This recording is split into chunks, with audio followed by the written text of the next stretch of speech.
Mini tekel Perez Uma Sinim. Signs America is doomed. This is the theme of today's program, and I'm sure it seems rather dire. It's because dire things have been happening in America recently. This is a radical message that no American would want to believe. However, if I'm right about this, then you will need to believe me for your own good. But why should you believe me? Listen to how I got here, and then judge my message. I'm going to begin in 2008. In that year, I received an understanding and a revelation regarding the book of Revelation. And much of it was unsealed to me. And I saw through it that the judgment court of heaven was actually convened in 2008 to begin the judgment of the nations. This is related to Revelation chapter 4 and 5 in the scriptures. Throughout most of 2008, on my radio program, On the Road to Zion, I set this out in a systematic way over many weeks, week by week, through that period. One of the primary things that I was showing had to do with the scroll that had been in the right hand of the Father, sealed with 7 seals.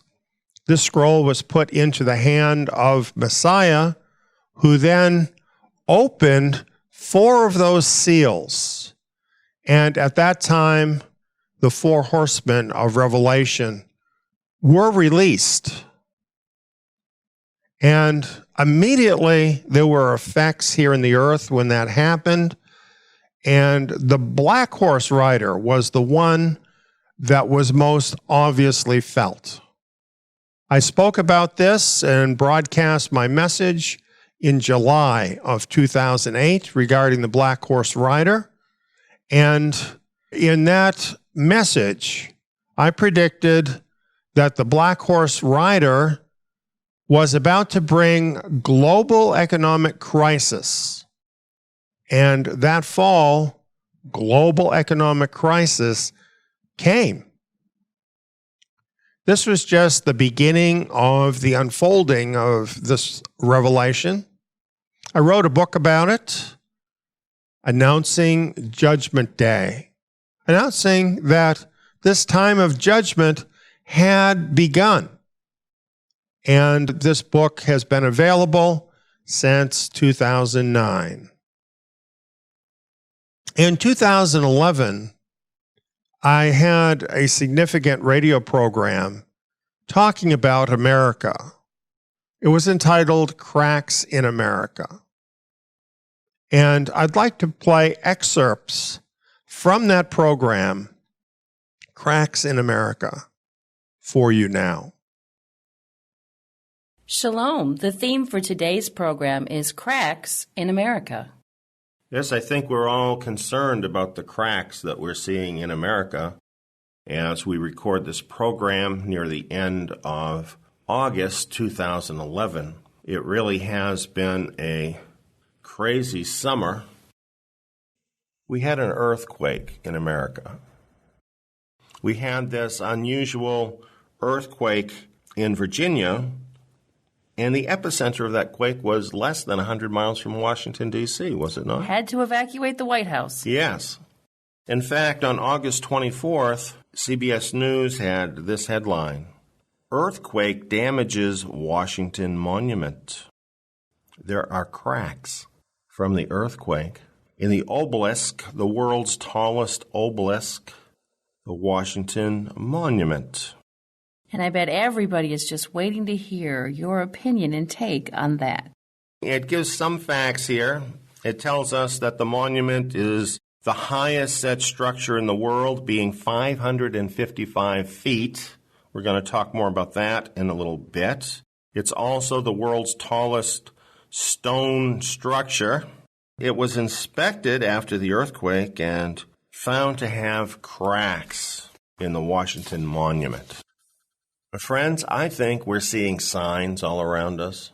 Some people think that something like cracks in the Washington Monument is nothing to consider out of the ordinary. Oh, it's normal. No. We've never had cracks in the Washington Monument. We have them now, but it's normal. Well, it's not normal, especially when you put it together with what's happening with America. You see, the Washington Monument for many people is a symbol of America, especially America's government. I see in that something symbolic of what is happening to America. I see a message in that. Cracks in the Washington Monument is something to be concerned about. This is a divine message, friends.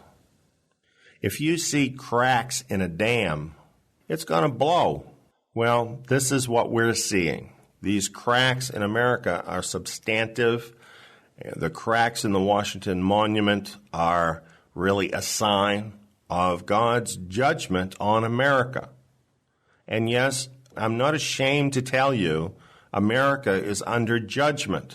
If you don't know that, then you really aren't paying attention very much to what is going on in our country. We have rejected our Father, who is the source of the liberty that we have had in the United States of America. We have shut the door on him in our public schools, in our public institutions. We have embraced a godless idea of evolution, that we all came here by chance simply because we don't want to acknowledge our responsibilities to our Creator. This is what we teach our people in public school, rather than teaching them that they have responsibilities to their Creator. Many of us teach and believe that marriage is some sort of a public institution that can be just as valid between people of the same sex as between a man and woman, which is God's idea of marriage. Constantly, we're telling God that He's stupid and that our way is the best. Many laws, many points in the culture are exactly opposite of what the Scriptures teach us. It's very easy to see that. The country has gone into decadence. This is a decadent country. Perhaps even hedonism. Well, I think it's very interesting. There was video of the president at the time that the earthquake happened. Yeah. He's leaning on a golf club, talking on his cell phone, while the Washington Monument is being cracked and the White House is being evacuated. So what does this tell you about our country? Oh, and he was on vacation at a very, very exclusive, expensive place. Exactly, yeah, where all of the elite hang out on Martha's Vineyard. Yeah. So this is the picture that we have of what is going on in America. And I'm not just blaming our current president, because the underlying causes of these problems go back a long time. And, of course, the behavior of our current president is exacerbating those problems too. It's a prophetic spectacle, friends, and we're watching it on our television sets. Are we understanding what it's really telling us?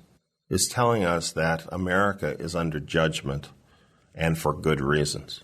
And America is full of cracks, and eventually those cracks are going to give way. Right. And I'm not happy to tell you this, because I know a lot of really, truly great Americans. Wonderful people who do love the Lord and who respect Him and His Word, who are honest, hardworking people. But these are not the people that are held up as examples in our country. These are not the people that are even listened to in America. Our country is going the wrong way. There are cracks in America. The cracks that we are seeing in the Washington Monument, the cracks that we are seeing in Washington, these are very much akin to the writing on the wall. Do you see it? Do you understand it? Do you get the message? And yet there's a sense that we don't even know the full part of it, that the government is even doing more, that there are individuals even doing more than these things that we see. Yes, behind the scenes, it's much more evil than even, of course, we know. The corruption goes so deep. Yahweh is being kind because Babylon fell in one night. This is not what's happening with America. No, he's much more gentle. The reason is because there are many people in America still, though a minority, that love him. So he's doing things in such a way as to give us an opportunity to be prepared to be a part of his plan and not a part of what the world is doing. It's an opportunity for us to wake up and to choose a side and to act accordingly. And so what we're seeing in America is a decline towards dethronement.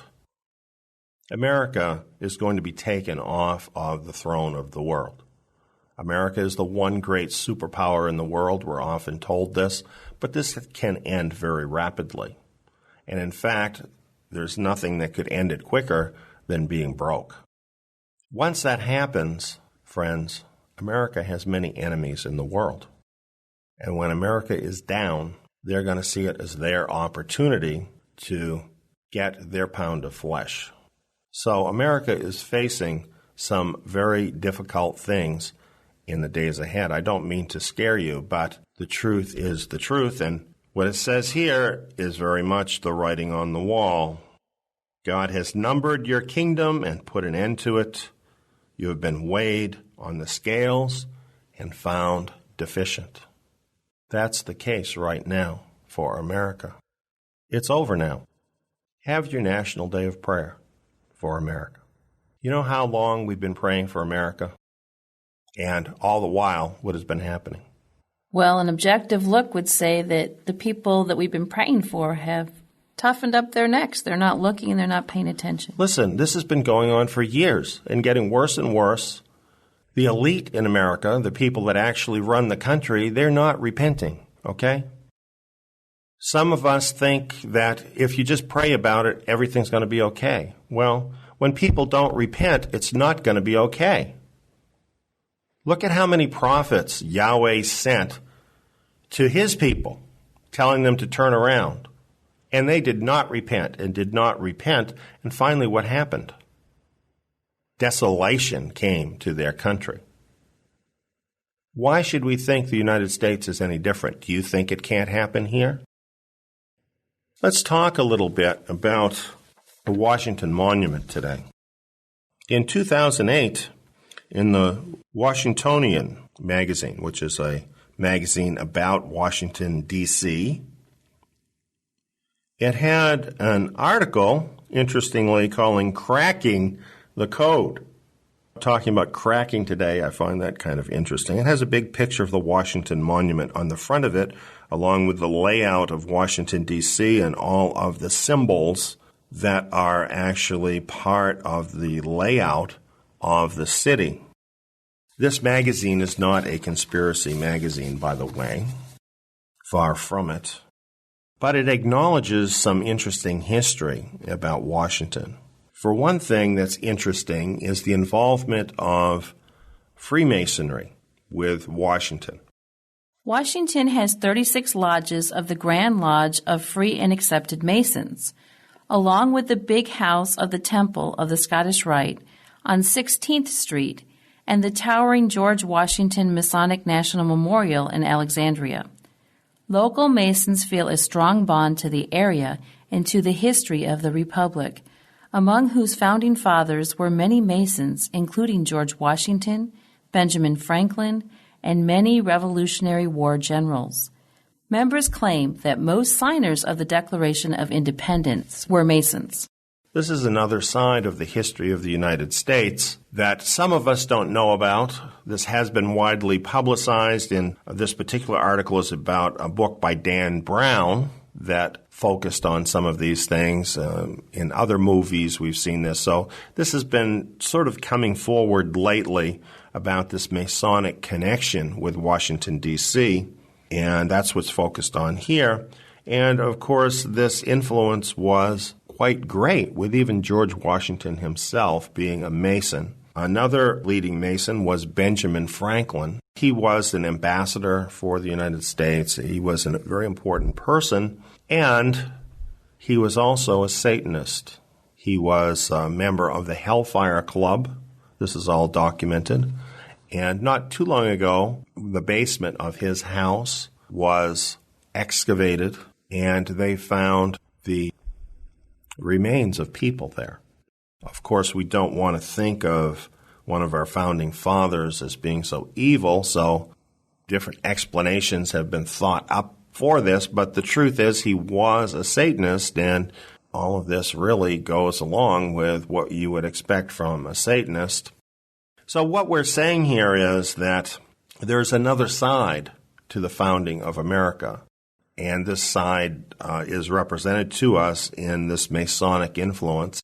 It's a fact that the Masonic influence, particularly at the higher degrees, is very much involved in paganism and worship of the pagan gods. This is reflected in all these buildings built by the Masons in Washington, D.C. For example, if you go into the Capitol, if you look up at the Capitol Dome, you will see a painting of heaven. But it's probably not heaven as you would recognize it, because Yeshua's not there. No, there is a Christ figure, but it's not Yeshua. And there are gods in this heaven, but it's not the true God. It's the ancient gods. The ancient Greek and Roman gods are painted there.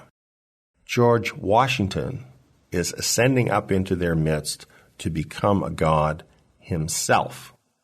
Interestingly, this is surrounded by 72 stars, which we've talked on our program about the 70 nations. Sometimes that's seen as 72 nations.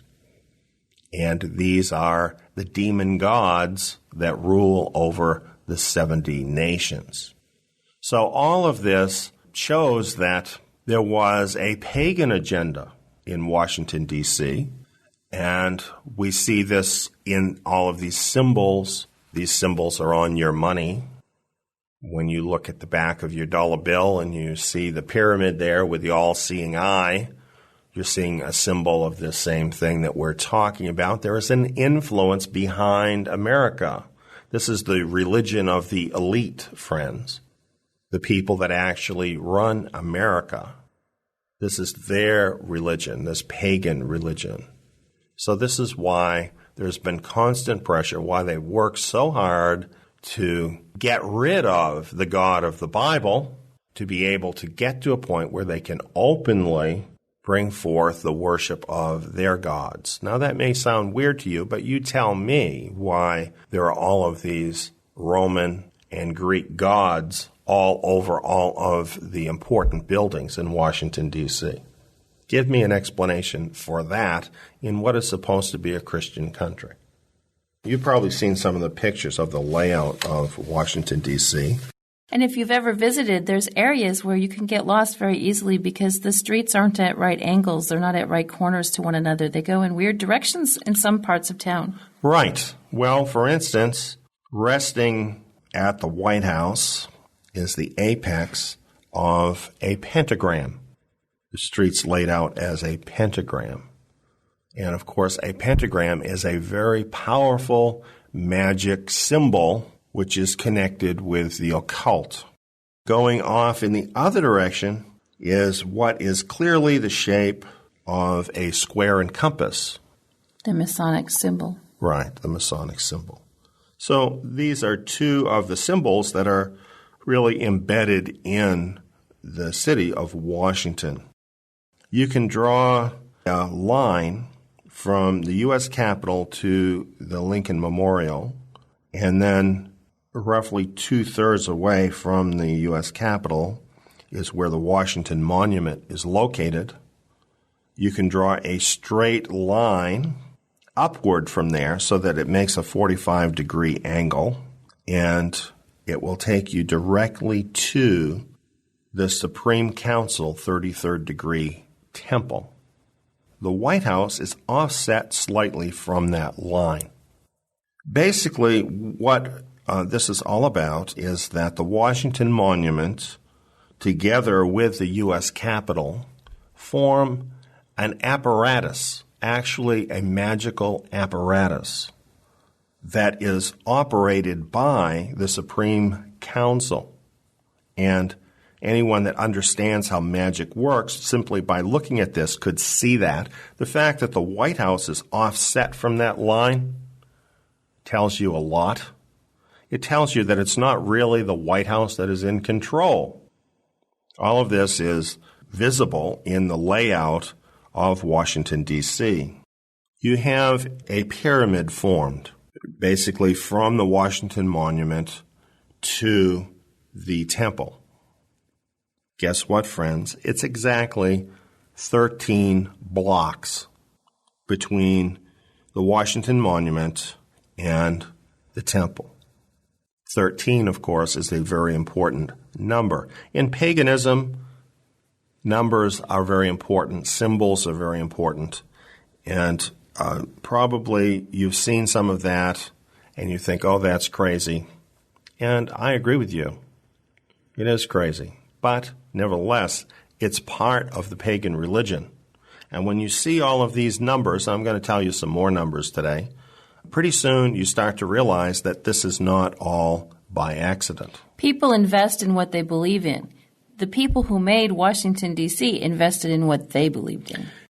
These people have a huge amount of control. Certainly the Christian forces in America did not have enough control to control the layout of Washington, D.C. This was entirely controlled by the occultists. So what is the real power involved here? You see, at the same time that there was a very important believing presence in America, already there was an insidious evil involved that was behind it all in Washington, D.C. Now let's talk a little bit about the Washington Monument. I already read that the Washington Monument is 555 feet. 555 is an occult number. 111 is also an occult number. All multiples like that of 1, 11, repeating numbers. 111, particularly series of ones are involved in occultism. When you put 555 and 111 together, you get 666. 111 happens to be the length of the Washington Monument underneath the ground. You see, the 555 is the height of the Washington Monument above the ground. But of course, something like that couldn't stand without a good base or foundation underneath it to hold it up. It just doesn't just start right at the ground level. Right. So it's 111 feet underground for a total of 666 feet. The Washington Monument, as I said, is really a magical instrument. That's what it's created to be. Now, here's another thing about the Washington Monument. At its base, each side of the Washington Monument, this obelisk of the Egyptians, that's really where this originated, is 666 inches. 666 on each side. Is this a weird coincidence? No. 666 feet tall and 666 inches at the base in each direction. These numbers have meaning. We wonder here where the 666 comes from, and it actually comes from the numbers on the 666 magic square. This is a magic square used by the worship of the sun god, used for binding and loosing things. And this is built into the Washington Monument. This is the significance of this number in the pagan religion. For those of us who aren't pagans, binding and loosing of spirits? At the bottom of the Washington Monument is a Bible. So they're trying to bind the Bible? That's right. In the Washington Monument? Yes. The Washington Monument is meant to bind the influence of the Bible. This is like telling God, you can't come here. We're in control here. And of course, students of the scriptures know right away that this is the mark of the anti-Messiah. Right. This gets a whole lot worse. This gets very complex in the way that this is built, but it has a definite purpose, and the purpose actually has to do with imparting a spirit into a man. And that's what this is really all about, as laid out in the layout of the city. So the pagans intend to use it for that purpose. They're the ones that built it, and they very well will use it for that purpose and probably have used it for that purpose. And now there are cracks in this very device. Right. See, when you see what this device actually is connected with, that it really is connected with dark magic. Mm-hmm. Things we don't want to have anything to do with. Right, and something directly offensive to God, this Yahweh. Binding of the Bible.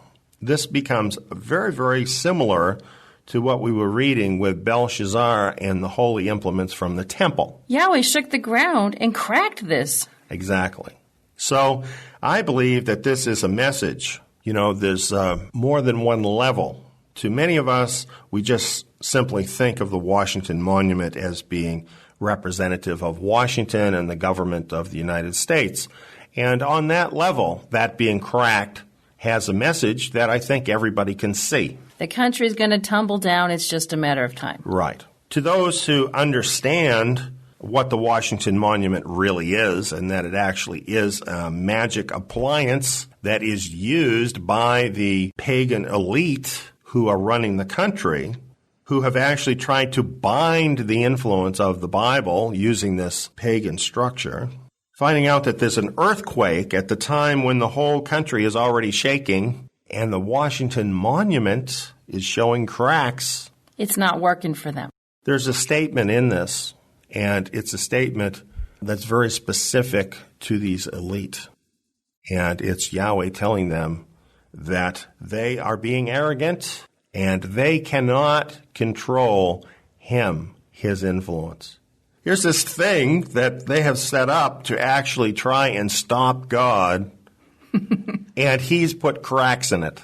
Yeah. The elite who understand these symbols should be shaking in their boots. Their knees should be knocking right now, like happened with Belshazzar. Yes. Because all of this is a very elaborate way to lock out the influence of Yahweh, and yet he broke through anyway. Mm-hmm. He's bigger than that. So he has shown them that he is more powerful, and in fact that he is allowing them to do what they're doing. And friends, he is. This is what the release of the Riders of Revelation is about. He has loosed the influence of these people and their plans, and he is allowing them to do the things that they have always planned to do. They will bring about the coming of this one world government. This is what all of this is for. He's going to allow them to have their day.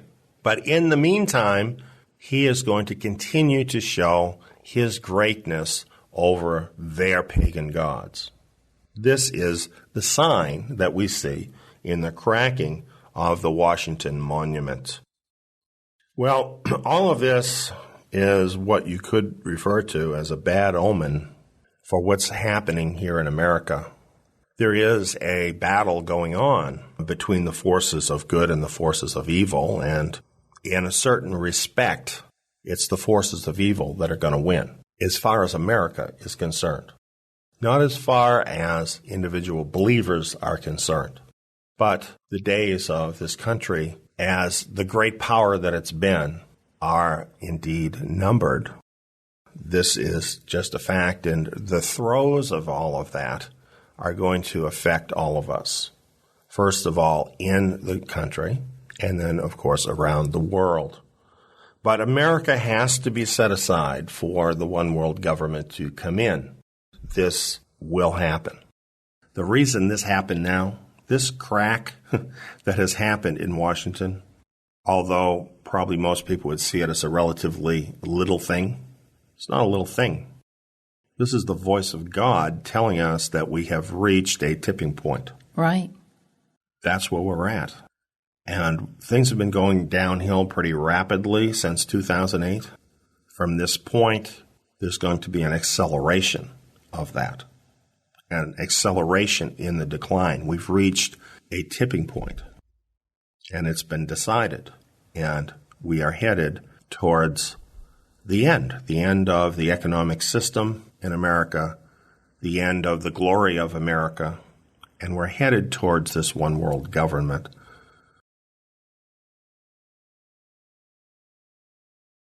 The cracks in America that were caused by the Virginia earthquake bring up the question of earthquakes generally, and also of 2011. In these quotes, what you're seeing is certain things that were published surrounding the time of the Virginia earthquake, questioning what was going on in 2011, because there was an unusual number of great disasters that happened in 2011, and especially earthquakes. And it is a fact that earthquakes had greatly increased in that year. For example, one quote is, back in 2001, the world had 1,361 earthquakes of magnitude 5 or greater. In 2011, there were 2,800, a tremendous increase in the number of earthquakes. And of course, this reminds us immediately of the words of Messiah telling us about the last days and telling us great earthquakes would be one of the signs, along with famines or food shortages and plagues, by the way, and terrors, which we could interpret as terrorism, and great signs from or in heaven, which we've talked about a lot lately as well. All of these things marking the final generation of this world. Also, after that program we've just listened to, it was discovered that there were more cracks found in the Washington Monument than first known.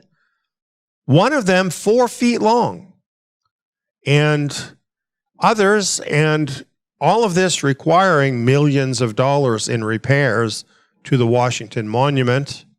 But in addition to that, the National Cathedral was hit by the earthquake. There were millions of dollars of damage done at the National Cathedral. Reminds us of Jeremiah 45:4. Behold, that which I've built will I break down, and that which I have planted I will pluck up, and this is the whole land. This is a sign for Christianity in America. We also learned that the U.S. Treasury had been damaged by the earthquake. Of course, this targets the American economy and economic system. It seems as a statement going across the government, the religion, and the economy of the United States that was made by this earthquake in 2011. And there was a message in this, of course, for the elite that put all of this into force and control it.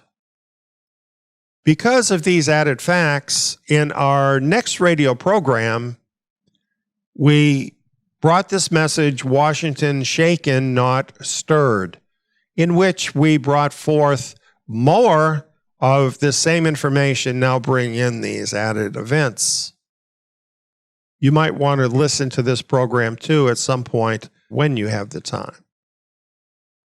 This was broadcast September 2nd, 2011, and these two programs constituted this full message that we gave at that time regarding the cracks in America. The very next day after this message, this happened. Yes, the great Austin wildfires of September that began September 3rd, 2011. And when this happened, my family and I had mere minutes to act. We had to evacuate from the Zion headquarters because of the fire. We had virtually no warning, and we left virtually everything we had behind. Immediately when I got on the road, I noticed that my brakes were not functioning well. They were getting very squishy. So even though there was a crisis going on and there was chaos, I found myself driving out of the area to a place where I could get repairs on my brakes. And I paid over $2,000 in brake repairs, and the worker who worked on the brakes gave me this piece that you see here in the picture and told me that my brake cable had been cut with a tool. After taking care of all that, our family camped in a cabin in the Texas Hill Country until we returned to temporary housing back on the Zion property on November 7th, 2011. This was a time period of about 2 months that we were not allowed onto our property. When we did return, our property didn't look like this. This was the property before the fire. You can see it was essentially a beautiful pine forest. And when we returned, it looked like this. It was charred ashes everywhere. This is the day we moved back, November 7th, 2011. And we were glad to be back, and I think you can see that on the faces of our children. On the same day we returned to the property, November 7th, 2011, I received a call from a man I had never known and who had never known me. He said his name was Mark. He said he was a prophet. He said the Lord had told him to walk through the ashes of the Zion property. I agreed to let him do so, and I allowed him to walk the property alone by himself as long as he wanted with the Lord, which he did for several hours. I didn't bother him at all through that entire time. I was busy getting settled in our temporary housing there on the property. In time, I saw him retire to his van, where he then started writing. Eventually, that same day, he asked to speak to me to tell me what he had written. Before he started talking to me about it, I asked him if he'd let me record what he had to say. The whole situation had the feeling of an important message, and I wanted to have that for future reference. So he agreed to allow me to record it. Here's the first part of what he told me on that day, that first day that I returned to the property after the fire. He asked me, this question. He said, "What did you see in the ashes?" And so I said, complete destruction. And then he replied back, "No, you're wrong. This is complete reconstruction. It is my will that this man's house face the east, so that he may see and mentally dwell on my country Israel. He shall rebuild here and look through the destruction and see that the earth is going to pass away like this house. He should always remember this and remind him, I will bring him home." The first word he gave me was foundation. As I was standing over your old house, many years ago, I took down all that he had and rebuilt him on my foundation. I will again rebuild this man's house the way that I want it rebuilt. The heat bent the steel foundation, but it is still there. The enemy came to destroy this man's foundation, but he could not, because it's like this steel. My will is for him to regain all that has been taken from him. I saw the trees. So he told me to write down the word trees. And so then this is what he told me. Trees offered shelter from mankind, and the enemy took his shelter. I will build a spiritual shelter. The enemy wanted to destroy this man's covering. The enemy came and took my son's covering. Now I will spring forth a new covering, a new spiritual covering that will never be penetrated. Tell him that I am that I am. He will never come under this form of destruction again. This is my word. And the word, my word, was almost like a covenant or promise to you for this man. So the interpretation of the word fence he gave to me was he surrounded his property with a fence, which was a barrier for protection. I will restore a spiritual barrier for his family that will protect them. So then he gave me the word gate. And what's left as a symbol that his gate, which is in parentheses heart, is still open to me and will not be burnt or destroyed. I will dwell with this man that will not be taken from him. His spirit will never be closed off or destroyed. But that's the symbol that he showed me to interpret. Then neighbors. And so he gave me the word neighbor. And he said his privacy with his neighbors has been uncovered, and they will not harm him. Those that get close to him in his life from now forward will not harm him. And so he told me to write down north wind. And this is what he said. He has been preaching that the winds will blow. It had to come first in his life. God's justice must come first because his words are, and I put Eliyahu, are pure. It had to come like this. It's interesting. The next word he gave me was the ground. And he had me look at the ground. And this is what he told me.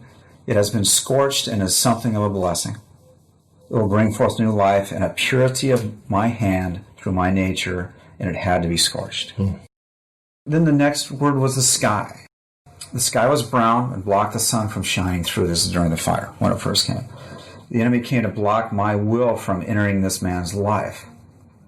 His life is to spread the pure light into the world. Interesting. And now this enemy will not touch him like this. In other words, I got that this form of an attack, yes, because my justice and my laws. Bring forth all that I have called you to do from this spot, and rebuild until I tell you otherwise.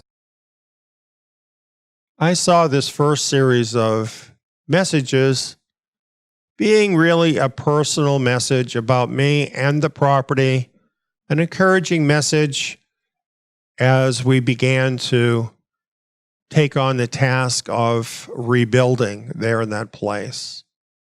After that, through Mark, the Lord then presented a 7-word message clearly stating what my role would be among his people from that time forward. This is what he said.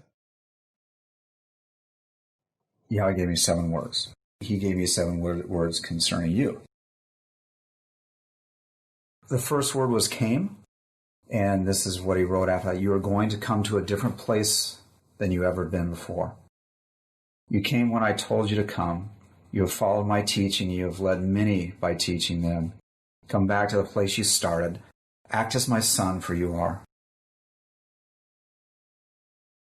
Second word was trust. He said, come here before me because you will need to hear me better than you ever have before. You have come so far, but you must go further. Many are depending upon you to hear my voice. You are my son whom I am well pleased. You shall become a greater man of God than you ever imagined. Trust completely. Third word was town. They shall run from the cities to the places where they cannot be harmed. They think it is in towns, but it is not the place. I'm calling them home to my dwelling house in my town. Lead them to my house. The next word is sight. You have the gift to see. They cannot see. You are their eyes. I made their eyes to see and their ears to hear, but that is different. See for them. Tell them where to go through the darkness that is coming on the earth. The next word was go. Go, my son. Take with you all my power, dominion, and authority. Wreak havoc on the enemy. Make many more like you. Put this in your memory that in big, bold words that an enemy came to destroy you. Now it's time to wreak havoc on his kingdom. The next word is command. An officer commands and gathers great sorrows in his wake because he sees his troops fight and die. You must look at this differently, my son. We will win. You are commanding my army. Slaughter the enemy in front of you. It is something you must accept. You are my commander. The next word he gave me was authority. Governance with power. You shall lead many people with this authority, for there is a position. I am bringing my children back to my land where all authority is given. No one earns this unless they earn this through my will. Your authority is to lead them back, and you will. What I see is almost like a seal in a book or a stamp that you've given authority to open up and grant or sealed up. It's pure authority. He's giving you that, and your name's written in a book, and this is your position. I took this word very seriously. This message was not a surprise to me. It was, in fact, a confirmation of what the Lord had already said to me, not only just recently, but over a period of years. And I had been working, in fact, at doing the things that it spoke about in the message. And throughout the period even of the fire, I had not missed even one radio message going out from the ministry, even though that was difficult to do. We began rebuilding immediately while moving forward with the ministry. But now we had a confirmed authority to get this job done, and we set to work with that confirmed authority to do the job. It took us a while. Remember, the property was completely destroyed, and it had to be totally cleared. A lot of work had to happen. Buildings had to be rebuilt. But by 2015, we had rebuilt to a place where we could fully serve on the Zion property. What you're looking at here is our Zion Tabernacle building, where we hold our meetings.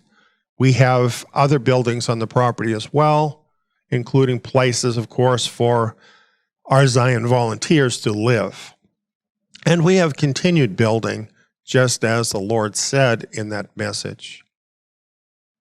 Also, in 2015, we produced at this new facility a seminar called the Beasts of Daniel Surfacing Seminar, revealing what was happening in the world, how the one world government, which is represented in the scripture as a beast, was actually staring and was showing forth to the world. This seminar has been offered free online at zion.net since 2015. It's still there. It is being totally proven out since 2015 with each passing year, and things are advancing as we would expect according to this seminar. You can come and listen to this yourself. As you can see here on the cover of the DVD that we made of the seminar, it is revealing the world government foretold by Daniel the prophet, that it is now surfacing. In harmony with this truth that we were revealing and are revealing, as another example, we have the next year, 2016.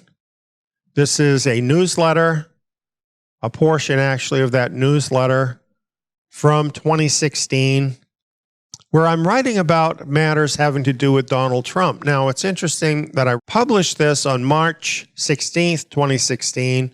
Donald Trump was not even nominated yet. He was not nominated until July of 2016. In part, this is what I wrote. Most Americans want to stop the madness now. That is the madness going on in America. And Donald Trump is the man they're pinning their hopes on to do it. Wow, are they going to be angry when the elite either stop, convert, or kill Donald Trump. One of these will happen because the future has already been decided. And while there are still many who are opposed to it, the plan is for a socialist world government.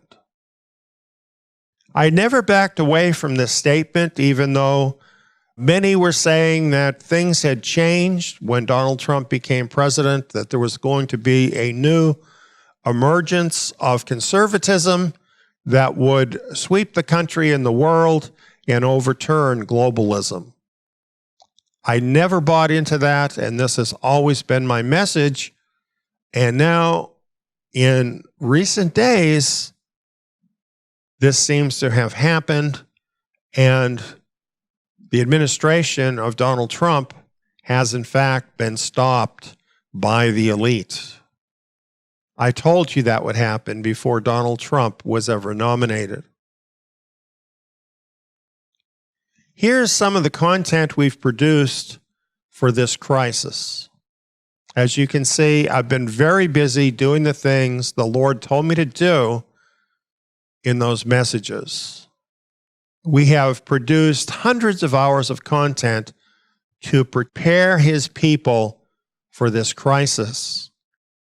And a great deal of this information is free. Certainly you can come and know what we're saying and what this is all about, and it'll cost you nothing just to sign up at zion.net and go through this.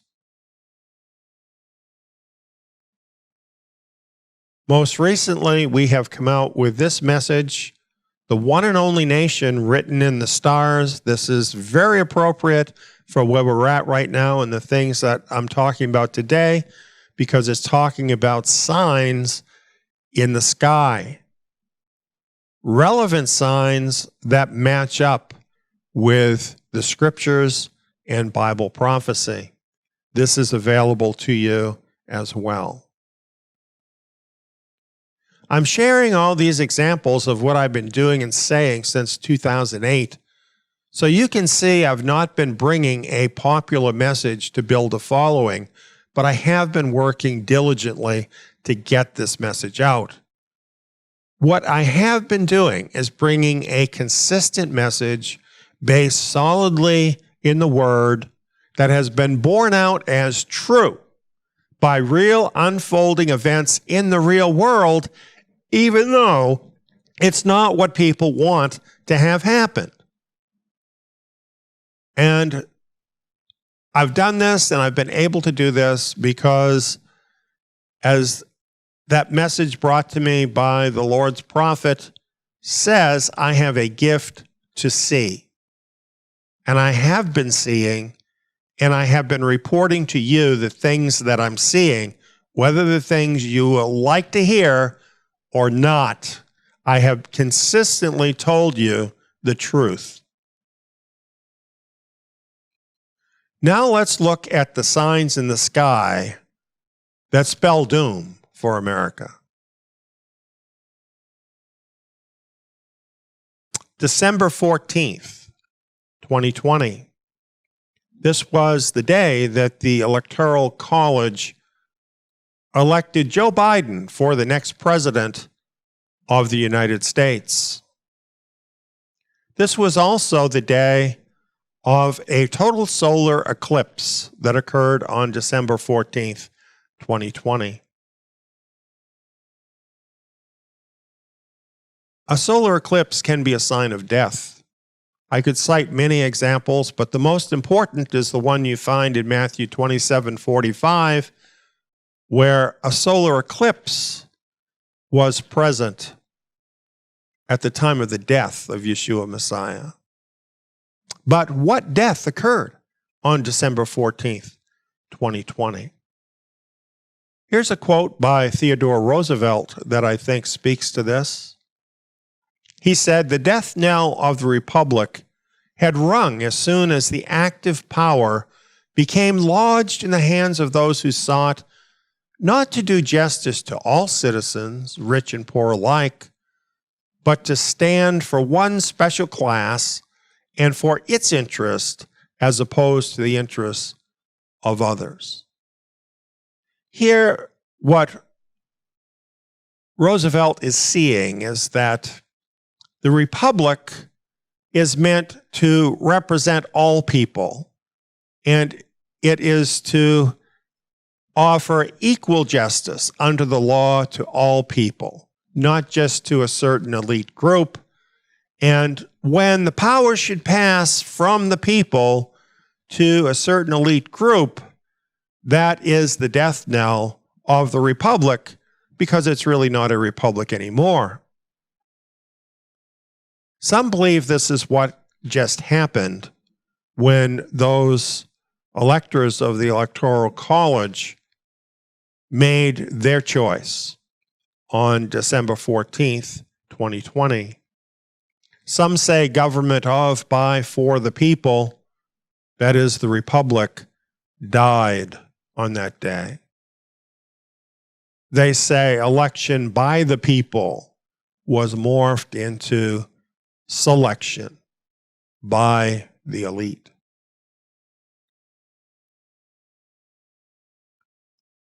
They say that simple math shows that Biden claimed 13 million more votes than there were eligible voters in the 2020 election. I decided to test these numbers, and so I looked up all of these sources and I added them up, and I did the math. The simple math. It's very simple. There were 213.8 million registered voters in the United States at the time of the election. There were 66.2% that voted in the election. So when we subtract the votes that were cast for Trump, what we found out was there's 67.3 million legal votes left available for the other candidate. However, the other candidate got 81.2 million total votes. In other words, 13.9 million of what I'll call excess votes. More votes than there were voters.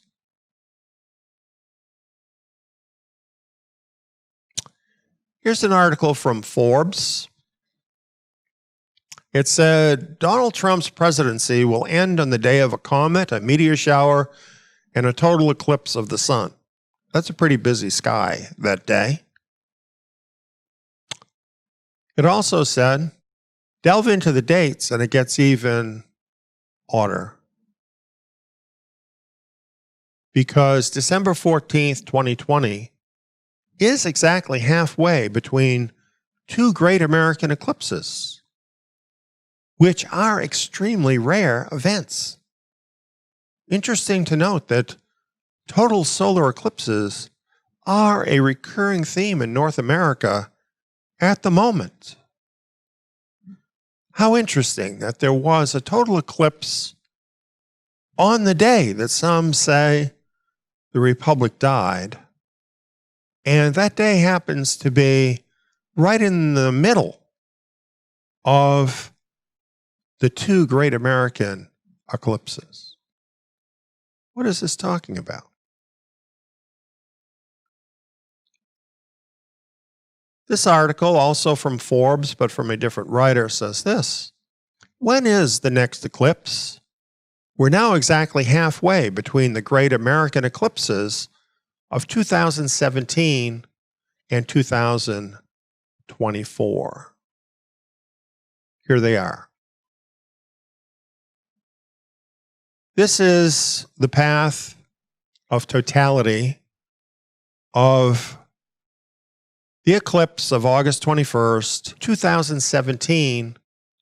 This was the first coast-to-coast total solar eclipse in nearly 100 years, and it was the first total eclipse exclusive to the United States since before the nation's founding. An extremely rare event all by itself. The next total solar eclipse in the United States will occur on April 8th, 2024. As you can see here, the path of totality will cross the country over 13 states, entering in Texas, which happens to be where I live now, and exiting in Maine, which happens to be where I was born. Here's the path of the two solar eclipses. They're separated by about 7 years. The date halfway between these two rare American total solar eclipses is December 14th, 2020, the day the Republic died. Going back into ancient times, a mark made like a cross is a mark marking something. Certainly, a mark like this made by the sun can only represent something being done by the Creator. And the scale of this tells us this is greater than the writing on the wall in the book of Daniel. And this is, in fact, the mark of Elohim crossing out America. When I saw this message. Mene, Mene, Tekel, Perez, Uma, Sinim. It means, Mene, Elohim has numbered your empire and brought it to an end. Tekel, you are weighed in the balances and are found wanting. Perez, your empire is divided. Uma Sinim, and given to the globalists and the Chinese. Yeah, that's kind of how I felt. This message is startling. Hard for many people to believe that this could happen and happen so quickly. If you see it, no doubt you're wondering, what do I do now? Friends, there will be boots on the ground in America from the Chinese and from the United Nations. And when that happens, it won't be good for anybody who lives here.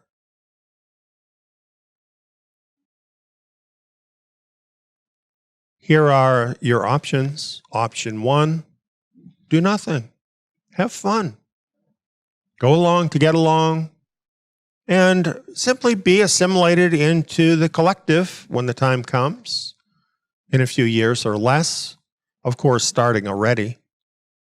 Meanwhile, you can brush up on all the politically correct lingo so you can fit in. You also might like to get started learning to speak Chinese because that could become very useful before long. And keep this in mind, though. You might also want to pay closer attention in 2024 when this sign comes to an end. And by the way, the 6th and 7th seals come after that to bring more judgment on the world's nations.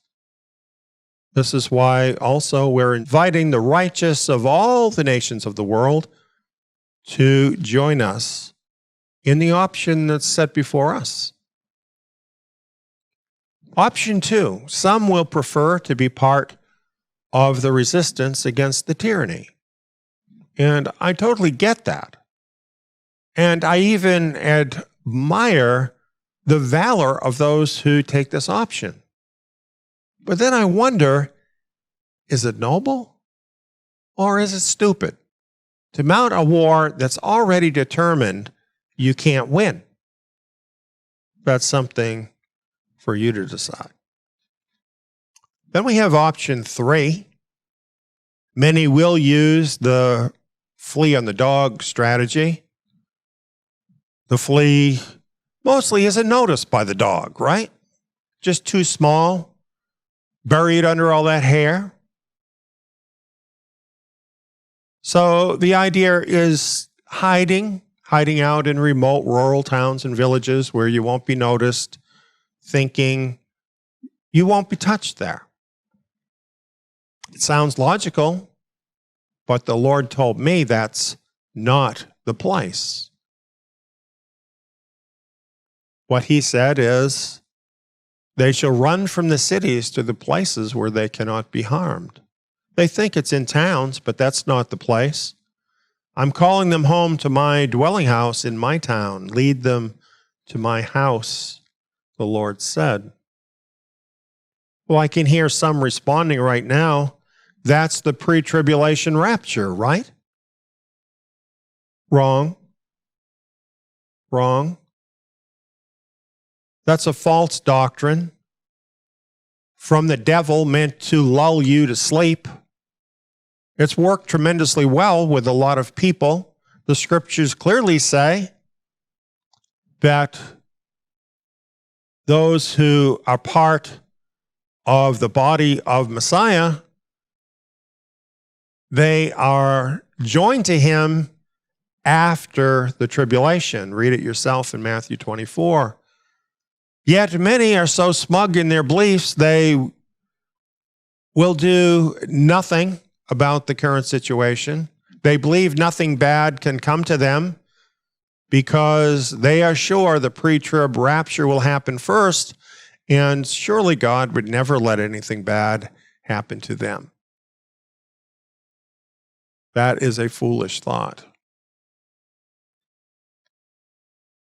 Remember this? Peter said Elohim waited patiently in the days of Noah while the ark was being built.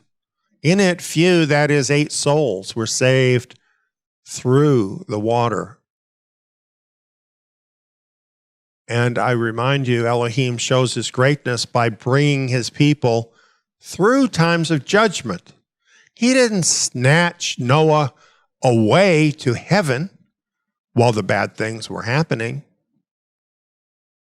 Instead, Noah and his family worked hard for 100 years to prepare ahead of time for the events that were happening.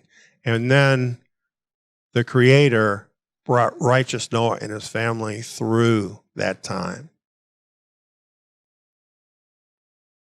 I should add here too, Yeshua said, just as it was in the days of Noah, so it will be in the days of the coming of the Son of Man. Here we have another example. When Yeshua was with us on the earth, he warned, Luke 21, when you see Jerusalem surrounded by armies, then know that its desolation is at hand. Then let those who are in Judea flee to the mountains. Let those who are in the midst of her depart. This was a sign that he gave to his followers where he was telling them where to flee to and when to flee. But you might say, well, how could you flee once Jerusalem was surrounded by armies? You're already trapped. Well, how it actually worked out is Jerusalem was surrounded by armies, and then for no known reason, they just withdrew. So the sign had happened, and that's when the believers in Jerusalem and the area recognized the sign and in an organized way got out of there before the destruction fell. This is all a matter of history. Those believers withdrew to a place called Pella in Syria, where they were safe, while Jerusalem and those occupying it at the time, which there were millions because of the feasts, where many of them were killed or taken captive, and there was utter destruction. They weren't snatched away to heaven.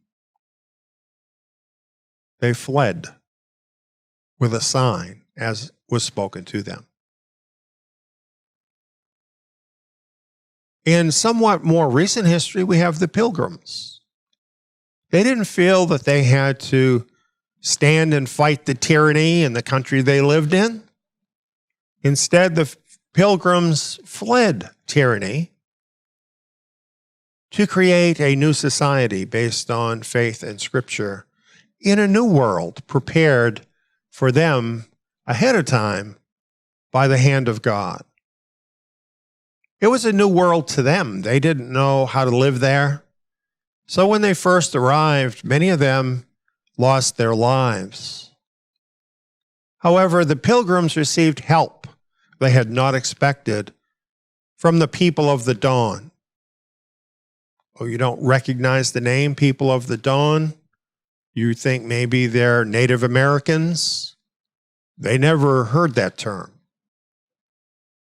They called themselves the People of the Dawn because they lived along the shores of Massachusetts, up through Maine, and even up into what is today Canada. Hundreds of them. And it just so happens that my grandmother was descended from these folks. She was a full-blooded one of these folks, in her case of the Penobscot tribe. And these folks met the Pilgrims, and they treated them kindly. They taught them how to farm. They taught them how to live in that rugged situation, and the Pilgrims were blessed by that. They didn't know ahead of time this would happen, but this was prearranged by the divine. And this was a two-way street because the Pilgrims brought them the good news about Messiah. It's very interesting about the Penobscot people. The cross is part of their logo because they've believed in the Messiah from very early times. And they learned about the Messiah from the Pilgrims and other believers that came here to America. It's not a story of the Pilgrims coming in and trying to destroy these people. It is a story of friendship, even though now the history is being rewritten by people who don't like what really happened. What really happened was this, that while this situation existed between the people of the dawn and the Pilgrims, other people, selfish people, opportunists, wanted to take advantage now of the success the Pilgrims had had. They came into America. So you had two elements in America. You had those who were true believers in faith, and you had others, unfortunately, who were the opportunists. These are the people who always rise up eventually to take over. This is what happened in America. Now here we are 400 years later, and we've come full circle from the Pilgrims. The new world has become the old world, and through corruption and greed, tyranny now reigns supreme, and is going to get much worse. Judgment is now upon this land, and like our fathers of faith before us, we must not hesitate to make our exodus while we still can do so. The Lord said, I'm calling them home to my dwelling house in my town. Lead them to my house. The righteous can follow me to his house. I'm going. He already told me that. Want to come with me? Come where? This is what the prophet Jeremiah said. The days come, says Yahweh, that it shall no more be said, as Yahweh lives, who brought up the children of Israel out of the land of Egypt, but as Yahweh lives, who brought up the children of Israel from all the countries where he had driven them. I will bring them again into their land that I gave to their fathers. Do you know what an astounding statement this is? This is talking about an exodus that would occur that would pale the exodus of Moses into trivia. And that was no small thing. Parting the Red Sea, for example, huge thing. The exodus, though, that this is prophesying would be so great from all the nations, not just one nation, that the original exodus would pale in comparison. Has that exodus happened? It's not happened. Not yet. Time is running out in this age. Isn't this exactly what the Lord was speaking to me in that message? Bring us home to our land. That He's given me that job of leading His people home to that land. This is all in the Scriptures, friends. It doesn't really fit in very well with evangelical or other denominational doctrine. So you probably haven't heard about it very much. However, this is all through the prophets talking about this. This is the way of escape here in these final days. This is the way. And you're hearing about it right now because you need to hear about it right now. This is what's going to happen. This is my commission. Authority is governance with power. You shall lead my people with this authority, for there is a position. I'm bringing my children back to my land where all authority is given. No one earns this unless they earn this through my will. Your authority is to lead them back, and you will. The Lord has told me this. I believe this. This is true. This is my authority to lead His people back. Now, let's say you're seeing me and you're saying, well, I don't really like that guy. Well, if that's what you think, please get in line, because there's lots of people that feel that way about me, okay? Because I haven't been telling people the things they want to hear. So I'm a bad guy. Do you know anyone else like that these days? But what I'm saying to you is, whether you like me or don't like me is not the issue. The issue is the Lord has given me this commission, and I am determined I'm going to fulfill this commission. So it's your choice whether you want to be involved or not. It's not about me as a person. It's about me as having this commission the Lord has given me, and I am doing my best to fulfill it. This is why I've laid all this out for you, so that you can see that I'm serious about this, and that I am the person, in fact, that has been chosen with this authority to lead His people back home again to our land.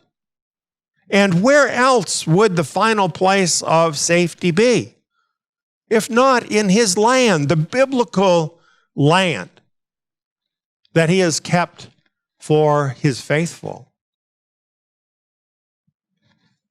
This is what's going to happen. It might all sound strange to you. This is the way out. The righteous are invited to come with me, if they will seriously devote themselves to preparing themselves for this. All others, they can either repent and join us now, or if they don't want to, or they can't believe any of this, pick another option. It's up to you. If you want to look into this more, here's some of our content to get you up to speed. And if you choose to become involved and to get out while you can in the second Exodus, get started now so we can all get on the same page and that we can get organized together to go out in what the Scriptures call holy array, in order from the Lord. And leaders